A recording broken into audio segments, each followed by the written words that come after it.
Welcome to Chillin' 101. We hope this video helps. In this video, I will explain how to play Clone Hero on a keyboard. First, ensure your keyboard is properly connected to your computer. Then, open the Clone Hero game.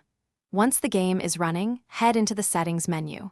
From there, find the Controls section. You will need to select Keyboard as your primary input method. This initial setup is crucial for getting started and will only take a minute or two. Next, let's customize your key bindings. You'll need to assign 5 keys for the fret buttons, typically corresponding to the green, red, yellow, blue, and orange notes. Also, pick one key for activating star power when your meter is full.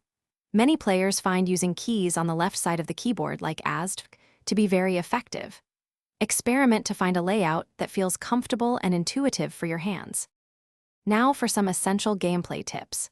When you're just starting, it's best to begin with slower, easier songs to build muscle memory. Focus on hitting every note accurately before trying to increase your speed. Many experienced players use their pinky finger for the first fret, which is often the green note. Remember to keep your hands and wrists relaxed to prevent fatigue during longer play sessions.